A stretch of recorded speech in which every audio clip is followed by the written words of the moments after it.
نیکی کی جو توفیق ہے یہ من جانب اللہ ہے، ہمارا اس میں کوئی کمال نہیں ہے، یہ اللہ نے ہمیں توفیق دی تو ہم مسجد میں حاضر ہوئے۔ اللہ کریم ہمارا آنا قبول فرمائے اور اللہ ہمیں اس پر استقامت دے۔ عن ابی ایوب الانصاری رضی اللہ تعالی عنہ قال جاء رجل الى النبي صلی اللہ علیہ وسلم فقال عدني واوجز فقال اذا قمت في صلاتك فصل صلاة مودع ولا تكلم بكلام تعذر منه غدا واجمع الإياس مما في ايدي الناس۔ نبی اکرم صلی اللہ علیہ وسلم کو اللہ تعالیٰ نے بہت سارے معجزات عطا کیے ہیں۔ آپ علیہ السلام کا کمال یہ بھی تھا کہ آپ جوامع الکلم تھے۔ جوامع الکلم کیا؟ کہ مختصر الفاظ، لیکن ان مختصر الفاظ میں ایک سمندر ہوتا تھا۔ کہتے ہیں آپ نے سنا ہوگا کہ سمندر کو کوزے میں بند کرنا۔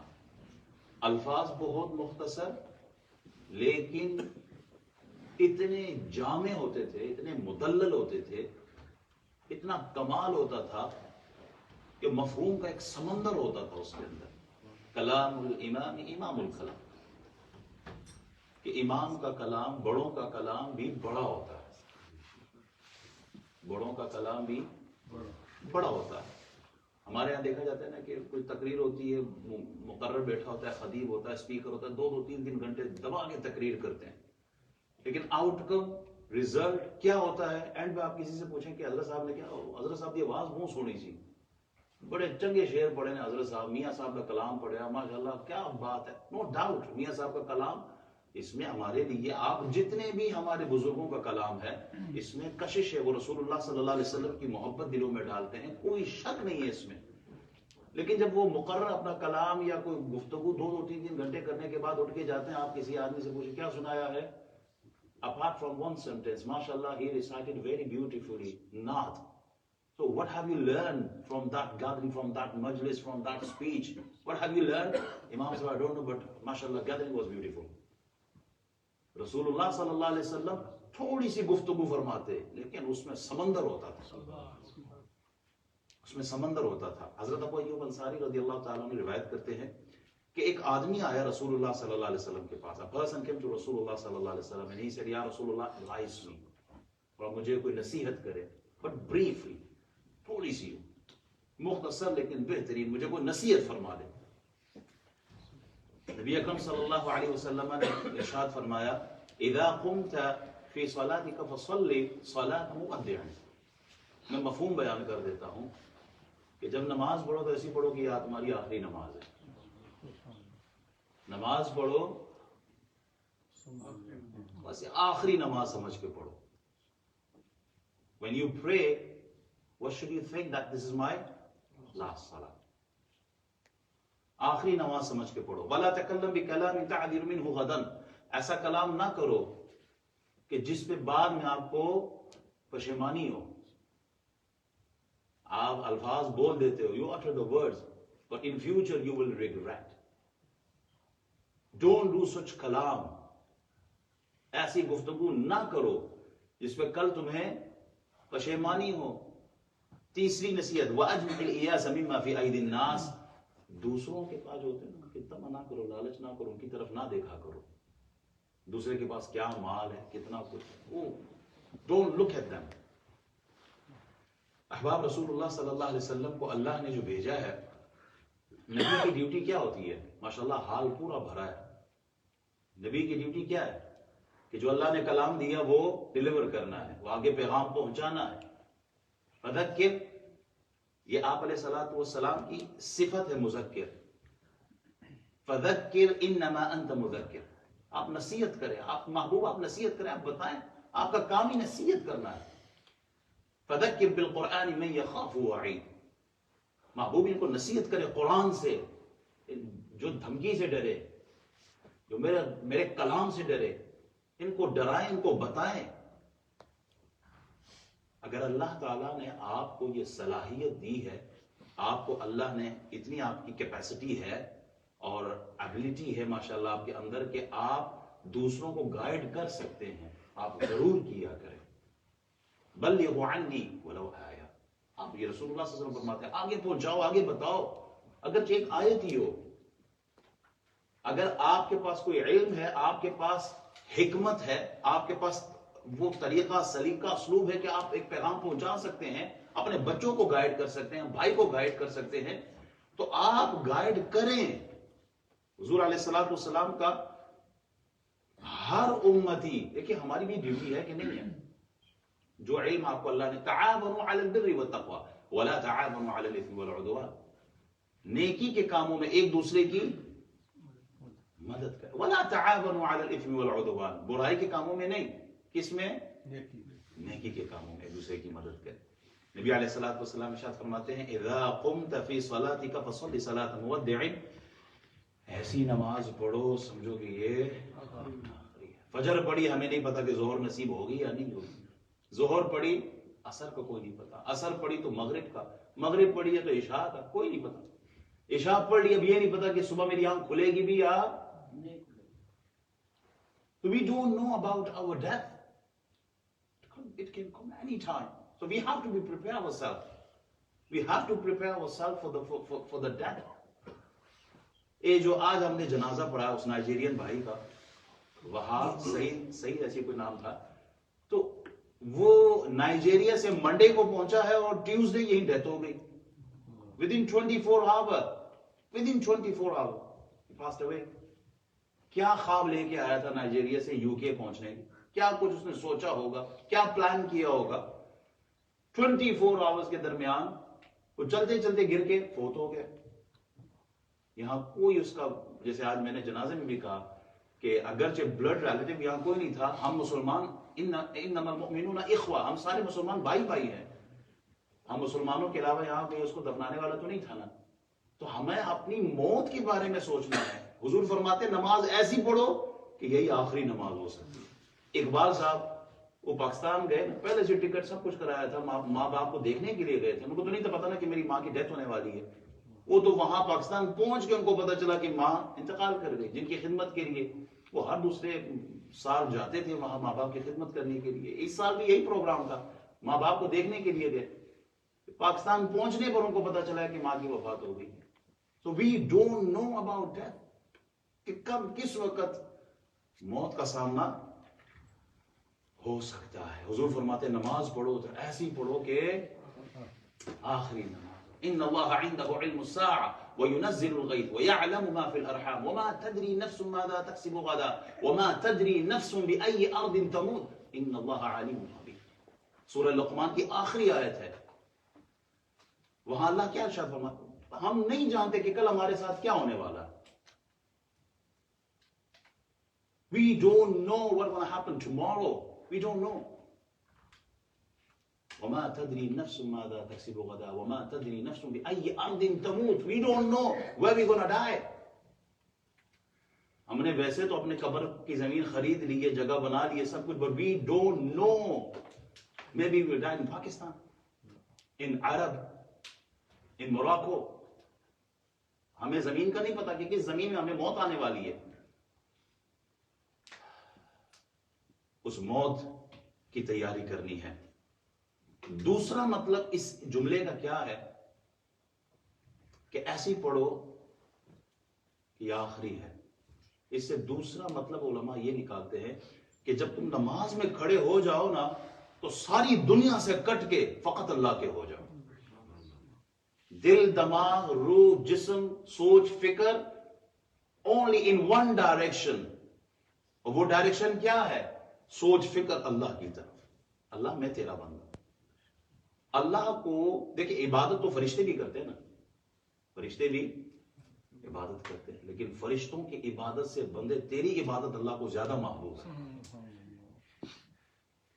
ان کی تو خلقت اسی طرح ہے، لیکن جو بشر ہے، ہم ہیں، میں ہوں، آپ ہے، ہم نفس سے لڑ کر عبادت کرتے ہیں.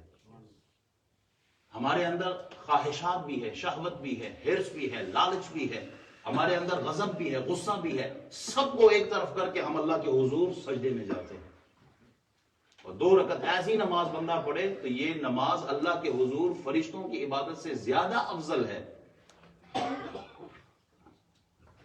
بشر ہم نماز پڑھتے ہیں، فرض بھی پڑھتے ہیں، واجب بھی پڑھتے ہیں، لیکن کچھ نمازیں ایسی بھی پڑھتے ہیں کہ جو نفل ہوتی ہیں۔ نفل نماز پڑھتے ہیں، تہجد کی نماز کیا ہے؟ نفل ہے۔ فرشتوں کو تو آرڈر ہے اور وہ اللہ کے حکم کے خلاف نہیں جا سکتے۔ یا ایھا الذین آمنوا قوا انفسکم واہلیکم نارا وقودها الناس والحجارۃ علیہا ملائکۃ غلاظ شداد لا یعصون اللہ ما امرهم ویفعلون ما یؤمرون۔ تو فرشتوں کو جو آرڈر دیا، نو چانس کہ وہ کوئی مخالفت کرے، وہ کرتے ہیں جو اللہ نے حکم دیا، وہی ڈیوٹی دیتے ہیں۔ ان کو حکم ہے عبادت کرو، وہ اپنے حکم پر وہ اللہ کے حضور سر بسجود، جیسا حکم ملا ویسے عبادت شروع۔ ہمیں تو نفل، ہم تو آپشنل نمازیں بھی پڑھتے ہیں، جہاں فرض ہے وہاں پر نفل بھی عبادت کر۔ اللہ کو یہ عبادت زیادہ پسند ہے کہ میں نے جو حکم دیا کہ فرض پڑھو، میرا بندہ فرض کے ساتھ سنت بھی ادا کر رہا ہے، میرا بندہ سنت کے ساتھ نفل بھی ادا کر رہا ہے۔ ان کی عبادت اللہ کے حضور زیادہ محبوب ہے۔ فرشتے جو ہیں ان کی عبادت میں شیطان وسوسہ نہیں ڈالتا، جبکہ ہم جب نماز میں کھڑے ہوتے ہیں تو شیز و خیالات ویسی نماز میں شروع ہو جاتے ہیں۔ فرشتوں کے عبادت میں شیطان وہ انہیں ڈسٹرب نہیں کرتا، جبکہ ہم جو ہی اللہ اکبر کرتے ہیں تو اکثر مسئلے یہ پوچھے جاتے ہیں، مولوی صاحب پہلی رکعت سے کہ دوسری پتہ ہی نہیں، یاد ہی کوئی نہیں ہونی۔ فرشتے بیمار کوئی نہیں ہوتے، فرشتوں کو بھوک نہیں لگتی، پیاس نہیں لگتی، وہ روزی کمانے کے مکلف کوئی نہیں ہے، لیکن بندہ بیمار بھی ہوتا ہے، بھوک پیاس بھی لگتی ہے، وہ بچوں کے لیے روزی بھی کماتا ہے، اس کے باوجود سب کچھ، ساری ڈیوٹیاں اس کے ساتھ لگی ہیں، وہ سب کو ایک طرف کرتا ہے۔ میرے خالق نے نماز پڑھنے کا حکم دیا تو وہ مسجد کا رخ کرتا ہے اور سجدے میں سر رکھتا ہے۔ اللہ کو اس کی یہ عبادت زیادہ پسند ہے، اللہ کو یہ عبادت زیادہ پسند ہے۔ فرشتوں کو کوئی رنج و غم، الم، آزمائش، امتحان کوئی نہیں ہے، کوئی بیماری نہیں ہے، کوئی رنج و غم ان کے ساتھ نہیں ہے، جبکہ انسان بشر ہمارے ساتھ رنج و علم بھی ہے، آزمائشیں بھی ہیں، امتحانات بھی ہے، ڈیتھ بھی ہوتی ہے، غم بھی آتے ہیں۔ جوان بیٹے کا لاشا گھر میں پڑا ہے لیکن وہ اللہ کی عبادت سے غافل نہیں ہوتا، وہ پھر بھی مسجد کا رخ کرتا ہے کہ میں نے اللہ کے حضور سجدے میں سر رکھنا ہے۔ اللہ کو اس کی یہ 2 رکعت نفل اور یہ 2 رکعت نماز فرشتوں کی عبادت سے زیادہ محبوب ہے۔ تو عبادت ایسی ہو کہ اللہ آپ کی عبادت پر راضی رہے۔ فرشتے اپنے بچوں کا پیٹ تو نہیں پالتے ہیں، ماں باپ کی خدمت تو کوئی نہیں کرتے، ہے ہی نہیں نا۔ فرشتوں کے ساتھ یہ لوازمات اور یہ معاملات تو نہیں ہے۔ یہ تو ہم انسانوں کے ساتھ ہے کہ بچوں کا پیٹ بھی پالتے ہیں، ماں باپ کا خیال بھی رکھتے ہیں، دیگر امور بھی ہمارے ساتھ ہیں۔ تو ان سب کے باوجود جب بندہ عبادت کرتا ہے، میں صرف کمپیئر کر رہا تھا آپ کے سامنے کہ فرشتوں کی عبادت ایک طرف اور ہم اگر اللہ کے حضور عبادت کریں تو اللہ کو یہ زیادہ محبوب ہے۔ ہم عبادت کریں تو صحیح نا، وہ عبادت ہو۔ قرآن کہتا ہے ان الصلاۃ تنہی عن الفحشاء والمنکر، یہ نماز جو ہے، آدمی جب نماز شروع کر دیتا ہے نا تو فحاشی سے، عریانی سے، گناہوں سے وہ بچ جاتا ہے۔ ہم 40 سال سے ٹکرے مار رہے ہوتے ہیں لیکن نہ گناہ چھوٹتے ہیں نہ۔ اس کا مطلب یہ ہوا کہ کہیں نہ کہیں ہماری نمازوں میں کہیں نہ کہیں فالٹ ہے، ورنہ اللہ کا کلام غلط نہیں ہو سکتا۔ اللہ کا کلام کہتا ہے تم نماز شروع کرو، نماز پڑھو، گناہ سے بچ جاؤ گے۔ ہمارا گناہ پیرالل چل رہا ہوتا ہے۔ مولوی صاحب نماز تو پڑھتے ہیں پر بد نظیر ابھی بھی نہیں جاتی ہے۔ مولوی صاحب نماز تو پڑھتے ہیں پر سکون اب بھی کوئی نہیں مل رہا، کیونکہ نماز اللہ بذکر اللہ تطمئن القلوب، آپ نماز شروع کریں، اللہ کہتا ہے تمہارے دلوں کا اطمینان اور چین اور سکون، پیس اللہ نے اپنے ذکر میں رکھا ہے، قرآن میں رکھا ہے، نمازوں میں رکھا ہے۔ لیکن ہماری وہ کیفیت نہیں بن رہی۔ وجہ کیا ہے؟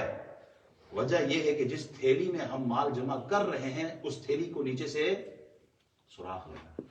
جو آپ دودھ ڈالتے ہیں برتن میں وہ سارا کا سارا نکلتا جا رہا ہے، جمع ہو ہی نہیں رہا۔ تو ہمیں اپنی نمازوں کی، عبادت کی فکر کرنی چاہیے۔ وہ 2 بندے آپس میں نا مسجد میں دوڑے دوڑے آئے نا، مسجد جماعت میں، کہتے ہیں شکر ہے وضو دے چکر اس پائے نہیں، ورنہ تے جماعت چلی جاتی ہے۔ شکر ہے وضو کے چکر میں رہے نہیں ورنہ تو جماعت چلی جاتی۔ تو بغیر وضو کی، وہ مولوی صاحب پڑھا رہے تھے نا، وہ وضو کر کے آیا کرو، بغیر وضو کے نماز نہیں ہوتی۔ تو ایک کھڑا ہو گیا، مولوی صاحب ہوتی ہے؟ مولوی صاحب نے کہا میں تو آج تک کسی فقہ کی کتاب میں نہیں پڑھا، نہیں ہوتی۔ انہوں نے کہا مولوی صاحب میں کل پڑھی سی بغیر وضو کے، ہو گئی نماز ہے ماشاءاللہ۔ تو ایسی نمازوں کا پھر اللہ ہی حافظ ہمارا۔ تو اللہ کے حضور دعا کرنی چاہیے کہ اللہ تعالیٰ ہمیں ایسی نماز پڑھنے کی توفیق دے کہ ہم نماز پڑھیں، ادھر نماز پڑھے ادھر تیرے حضور قبول ہو جائے۔ وہ بادشاہ سلیمان بن عبد الملک کے پاس، امام ابو حازم کے پاس بادشاہ ہے، اس نے کہا حضور پتہ نہیں کیا بات ہے، موت سے بڑا ڈر لگتا ہے، دل نہیں چاہتا کہ مرو، موت سے ہم ڈرتے ہیں، اکثر یہی ہوتا ہے، ہم موت سے ڈرتے ہیں، یار موت نہ آئے، بس موت سے بچ جائے۔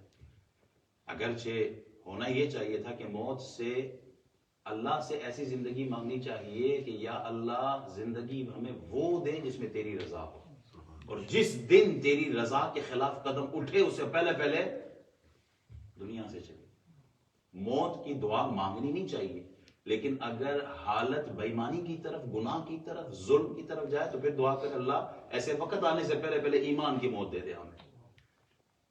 تو امام ابو حازم نے بادشاہ کو کہا کہ ہاں ایسا ہی ہے، جس نے اپنی دنیا کو تو آباد کر لیا اور آخرت کو ویران کیا ہو وہ موت سے ڈرتا ہے۔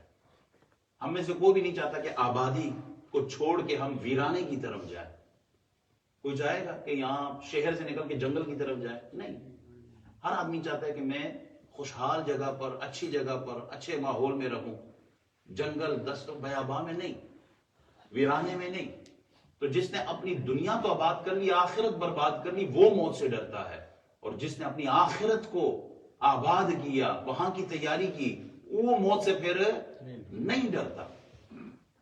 پھر وہ بادشاہ دوسرا سوال کرتا ہے کہ اے امام ہمیں کیسے پتا چلے گا کہ اللہ کے ہاں میرا کیا مقام ہے؟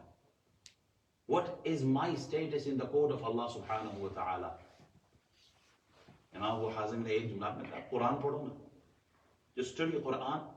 ہماری سب سے پہلی مصیبت تو یہ ہے نا کہ ہم قرآن کی طرف نہیں آتے، ہمیں سارا ٹائم آپ باقی کاموں میں ہم سے لگوا لیں، آپ ہم سے کسی بھی مجلس میں بلا لیں، ہمیں نعت خوانی کی محفل ہو، قربان جائیے، نعت خوانی ہمارا شعار ہے، ہماری پہچان ہے اہل سنت کی۔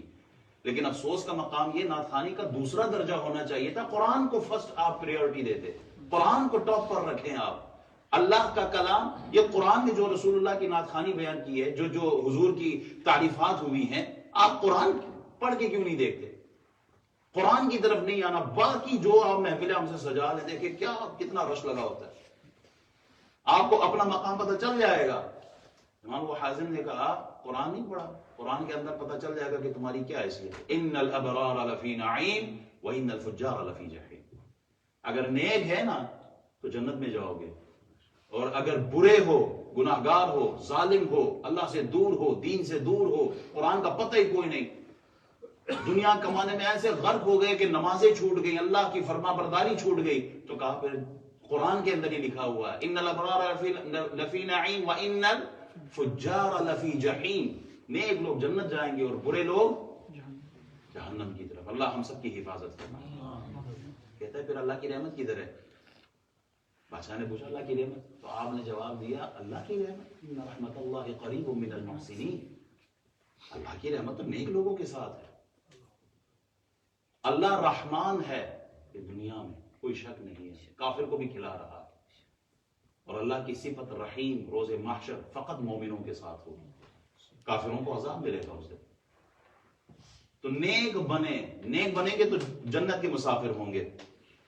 تو اگلا سوال پوچھتے ہیں کہ حضرت مرنے کے بعد اللہ کے دربار میں ہم کیسے جائیں گے، کیا ہوگا؟ اگر نیک ہو تو اللہ کے حضور ایسے جاؤ گے جیسے کوئی آدمی ہوتا ہے نا مسافر، کئی سالوں بعد سفر کر کے گھر آتا ہے نا، گھر والے کیسے استقبال کرتے ہیں، کتنا پیار ہوتا ہے آپس میں۔ مسافر کئی سالوں بعد جب گھر جاتا ہے تو اس کو ریسیو کرنے کے لیے گھر والے کتنے بے چین اور بےتاب ہوتے ہیں۔ کہا جب مومن آدمی، نیک انسان اللہ کے حضور جائے گا تو اس کی ملاقات ایسے ہی ہوگی، اتنی محبت ہوگی۔ اور اگر برا آدمی ہے، گناہگار ہے، تو وہ ایسے جائے گا جیسے کوئی بھاگا ہوا غلام ہوتا ہے نا، اپنے آقا اپنے مالک سے بھاگ کے جاتا ہے، اور وہ ملاقات کے وقت جب پشیمان ہوتا ہے، شرمندہ ہوتا ہے، گناہگار انسان ایسے جائے گا اللہ کے حضور۔ پھر اگلا سوال کرتے ہیں امام سے، امام صاحب یہ تو بتائیں کہ آپ نماز کیسے پڑھتے، آپ کی نماز کیسے ہوتی؟ تو آپ نے جواب ارشاد فرمایا سارے جو فرائض و واجبات و سنن ہیں ان سب کو ادا کرتے ہوئے وضو کر کے میں اللہ کے حضور جاتا ہوں، تو پھر جنت کو رائٹ سائڈ پہ، جہنم کو لیفٹ سائڈ پہ، کعبۃ اللہ کو اپنے فرنٹ پہ، موت کو اپنے پیچھے سمجھتا، اور علیم خبیر سمیع بصیر ذات اللہ وحدہ لا شریک کا تصور دل میں جماتا ہوں، اور جب اللہ اکبر کہتا ہوں میں سمجھتا ہوں یہ میری آخری نماز ہے۔ یہ وہ جو ہے نا کہ فصلی صلاۃ مودع، یہ حقیقت میں ان لوگوں نے، ہمارے جو بزرگ تھے، ان لوگوں نے نمازیں ایسی پڑھی ہیں۔ وہ پوچھتا ہے نا بادشاہ کہ آپ کتنے عرصے سے اس طرح نماز پڑھے گا؟ 40 سال سے میں ایسی نمازیں پڑھتا ہوں۔ بادشاہ رونے لگ گیا، کہتا ہے کاش ساری زندگی میں ایک نماز مجھے ایسی نصیب ہو جائے۔ تو احباب، وقت زیادہ ہو گیا ہے، میری نظر گھڑی پر ہے، لیکن آج جب مسجد سے اٹھ کے جائے نا تو کم از کم محفل کا جو خلاصہ ہے، جو سمری ہے، وہ اپنے دماغ میں لے کے جائے کہ میں نے آج سے عبادت ایسی کرنی ہے جیسے یہ میری آخری نماز ہے۔ اللہ رونے کو پسند کرتا ہے، اللہ عاجزی کو پسند کرتا ہے، اللہ انکساری کو پسند کرتا ہے، اللہ تقوی کو پسند کرتا ہے۔ ہم یہ ساری کوالٹیز اپنے اندر دیکھیں کہ کیا میرے اندر یہ چیزیں ہیں کہ نہیں ہیں۔ کیا میں نے اللہ اور اس کے رسول کی محبت میں کبھی آنسو بھی بہائے ہیں؟ اللہ کو راضی کرنے کے لیے کبھی میں نے سر سجدے میں رکھ کر اس کو منایا بھی ہے؟ کیا میں نے عبادت ایسی کی ہے جس طرح عبادت کا حق ہے؟ یہ سوچنے کی بات ہے، یہ فکر ہے، یہ ہونی چاہیے ہمارے ساتھ۔ دوسری نصیحت، وقت بہت زیادہ ہو گیا ہے، حضور نے 3 نصیحتیں فرمائی تھی، تینوں پہ کلام کرنا مشکل ہی لگ رہا ہے، زیادہ کلام نہیں کر پاؤں گا۔ سرسری طور پر رسول اللہ صلی اللہ علیہ وسلم ارشاد فرماتے ہیں کہ ایسا کلام نہ کرو کہ کل تم اس پر پشیمان ہو جاؤ، کل تمہیں معافی مانگنی پڑے، کل تم ریگریٹ فیل کرو کہ یہ میں نے کیا کہا، کیوں کہا۔ اس میں ہماری اصلاح ہے کہ جب بولنے لگو نا تو بولنے سے پہلے الفاظ کو تولا کرو کہ کیا بولنے لگے۔ المسلم من سلم المسلمون من لسانه ويده، یہ رسول اللہ صلی اللہ علیہ وسلم نے مسلم کی ڈیفینیشن بتائی ہے۔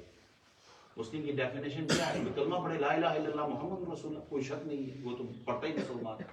حضور فرماتے ہیں مسلمان وہ ہے کہ جس کے زبان سے اور جس کے ہاتھ سے دوسرے مسلمان کو تکلیف نہ ہو۔ He is faithful, perfect Muslim.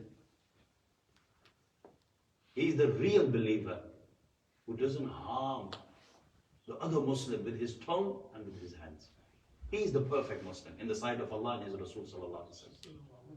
ہمارے یہاں کیا زبان کے بہت تیز ہوتے ہیں، جو غصہ آ گیا تھا میں نے بس غصے میں بیوی کو طلاق دے دی۔ حضور فرماتے ہیں ایسا کلام نہ کرو کہ کل پشیمان ہو جاؤ۔ پھر مولوی صاحب کے پیچھے ڈھونڈ پڑ رہے تھے، مولوی صاحب کو کوئی راستہ نکالو۔ بہن بھائی، بھائی بھائی، والد بچے، رشتہ دار آپس میں تھوڑی سی بھی کوئی اونچ نیچ ہو جائے، ایسے الفاظ بول دیتے ہیں کہ ساری زندگی کا رشتہ توڑ دیتے ہیں۔ وہ ملاقات ہی نہیں کرتے، سالوں سال ایک دوسرے کا چہرہ نہیں دیکھتے۔ کیوں؟ حضور فرماتے ہیں ایسا کلام ہی نہ کرو کہ بعد میں پھر معافیاں مانگنی پڑے۔ بہن بھائی سے دور ہوتے ہیں، بھائی بھائی سے دور ہوتے ہیں، ساری زندگی ایک دوسرے کا چہرہ نہیں دیکھتے۔ جب ڈیتھ ہو جاتی ہے تو کہتے ہیں ویٹ کرو، بھائی نے آگے چہرہ دیکھنا ہے، وہ زندگی میں تو دیکھا نہیں ہے، تو مرنے کے بعد کاش تم زندگی میں دیکھ لیتے تو مرنے کے بعد پھر پچھتاوا نہ ہوتا۔ زندگی میں پیار کوئی نہیں کرتے، مرنے کے بعد پھر بڑے بڑے پھول لے کے آتے ہیں، جی گرینڈ ڈیڈ اور بردر اور سسٹر۔ واٹ از دس؟ یہ کون سی انسانیت ہے؟ زندگی میں پیار کرو تاکہ 2 دن وہ خوشی سے تو جیے۔ بھائی بہن، بہن بھائی اور بچے رشتہ دار ایک دوسرے سے اتنے دور ہو جاتے ہیں، حضور فرماتے ہیں ایسا کلام نہ کرو کہ کل پھر معافی مانگنی پڑے۔ وہ ایک جملہ بڑا مشہور ہے یہ بھی کہ وہ ساری زندگی تو کلام نہیں کیا، اور جب وفات ہو جاتی ہے تو تختے کے پاس آ کر، پالتی کے پاس آ کر وہ زور زور سے ہلاتے ہیں، او بھائی اٹھ میرے نال گل کر۔ ساری زندگی تو گل کی کوئی نہیں، ہوں گل کر کے تو مر گیا۔ تو یہ ہمیں سوچنا ہے۔ حضور نے پہلے ہی بتا دیا تھا کہ زبان ایسے استعمال نہ کرو۔ اس زبان کے اندر کوئی ہڈی ہے؟ زبان کے اندر اللہ نے ہڈی بھی نہیں رکھی کہ سخت کلام ہی نہ ہو، گوشت کی بنائی ہے۔ زبان کے آگے پیچھے 32 دانت اللہ نے رکھے ہیں، یہ سیکیورٹی کے طور پر ہے کہ وہ خبردار ایسی ایسی بات نہیں کر، دانتوں کے درمیان آ جائے گی۔ تلوار کا جو زخم ہے نا یہ بھر جاتا ہے، لیکن زبان کا زخم ساری زندگی رہتا ہے آدمی کو. ہاتھ آدمی کے گریبان تک پہنچ سکتا ہے، اور زبان باپ دادے پردادے اکڑ دادے اور پکڑ دادے سب کو پکڑ لیتے ہیں. اسی لیے کہا کہ زبان کے ساتھ احتیاط، کوئی ایسا لفظ نہ کہو کہ کل پچھتاوا ہو اس کے اوپر. پھر موت کے وقت سب سے کہتے ہیں کہ جا کے میرے لیے فلانے سے بھی معافی مانگ لو، فلانے سے بھی مانگ لو. یہ بھی اللہ تعالیٰ توفیق دیتا ہے، یہ بھی بہت بڑی بات ہے کہ مرنے سے پہلے کوئی معافی مانگ لیتا ہے، ورنہ تو حساب و کتاب روز محشر کے لیے ہو جاتا ہے. اسی پہ ختم کرتے ہیں، وقت زیادہ ہو گیا. اللہ تعالیٰ جو میں نے کہا ہے پہلے خود عمل کی توفیق عطا فرمائے، اور اللہ تعالیٰ ہم سب کو اپنی آخرت کی تیاری کی توفیق عطا فرمائے.